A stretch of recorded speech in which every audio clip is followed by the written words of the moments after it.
The Oregon Country was a historical region of land that spanned vast area across the Pacific Northwest, containing the modern states of Oregon, Washington, and Idaho entirely, segments of Wyoming and Montana, as well as a large portion of what is now the Canadian province of British Columbia. Much like the history of the southwestern United States, the story of the Oregon Country begins with European territorial claims and the philosophy driving American westward expansion: manifest destiny. The philosophy of manifest destiny is simple.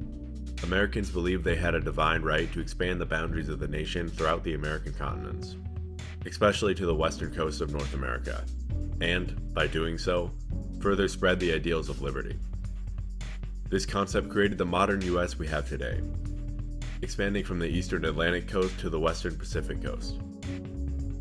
During expansion, however, little focus was placed on securing the territories of the Midwest, as settlers did not see as lucrative opportunities in the Great Plains than they did in coastal states.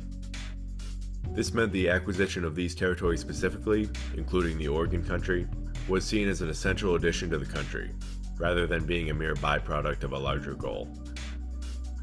Throughout history, the Oregon Country region has been claimed by the British, French, Spanish, Russians, and Americans, all based on different rationale.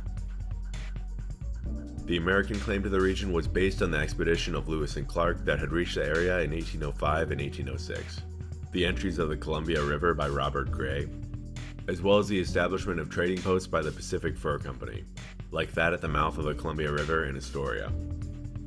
The British claim was based on the explorations of James Cook and the overland expeditions of David Thompson, and the fact that they had explored the region before all other European powers and the Americans.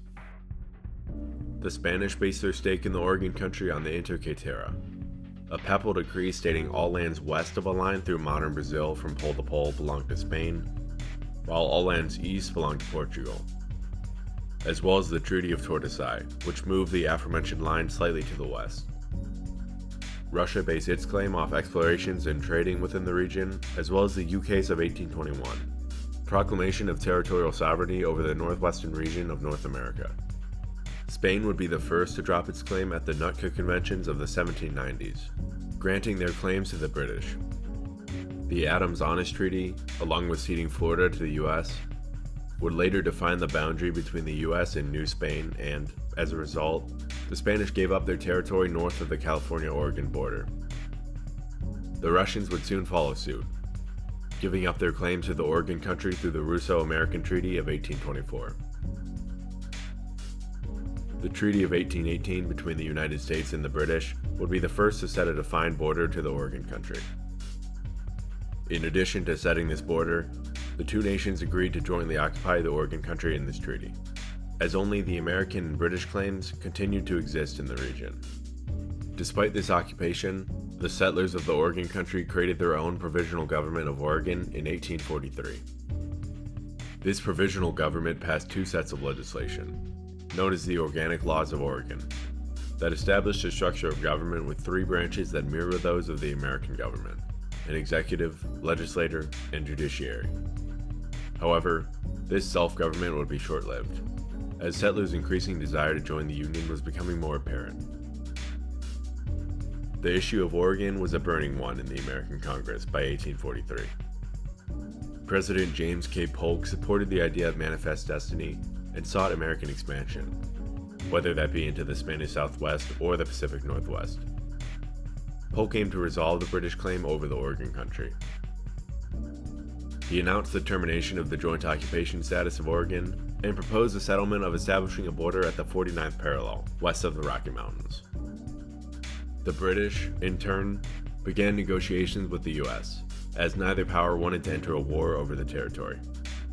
In the end, Polk's suggestion was heeded, and the border was set straight at the 49th parallel, outside of, most notably, veering around Vancouver Island as to not split the island. The Oregon Treaty set this in stone, being signed on June 15, 1846. Oregon Territory would be created on August 14, 1848, as an organized, incorporated territory of the United States, meaning it was part of the United States proper and had an organized government. The territory would exist in this form until March 2, 1853, when its northern half was separated and organized into Washington Territory. The western half of Oregon Territory would be admitted as the 33rd state on February 14, 1859, creating the state of Oregon, the first state to be formed out of what was once the Oregon Country. What remained of the Oregon Country outside of the borders of the newly founded state was transferred to Washington Territory. Washington Territory would lose a portion of its land to Dakota Territory in 1861. The next change to Washington Territory would come when it was once again split, creating part of Idaho Territory along with parts of Dakota and Nebraska Territory. Montana Territory, a region containing a small amount of land that was once a part of the Oregon Country, was admitted as the 41st state on November 8, 1889. 3 days later, Washington Territory would be admitted as the 42nd state on November 11th of 1889, and Idaho Territory would be admitted as the 43rd less than a year later on July 3, 1890. Finally, the last bit of territory that was once a part of the Oregon Country became a part of a state when the Wyoming Territory was granted statehood as the 44th state on July 10, 1890. The story of the Oregon Country is one of territory grabs and border changes. From the early claims by 5 clashing powers, to the Joint Occupation Agreement, territory status, and being slowly chipped off the map as the states that it once formed are granted statehood, the Oregon Country has certainly seen a lot in its time. This is 435 American. Thanks for watching.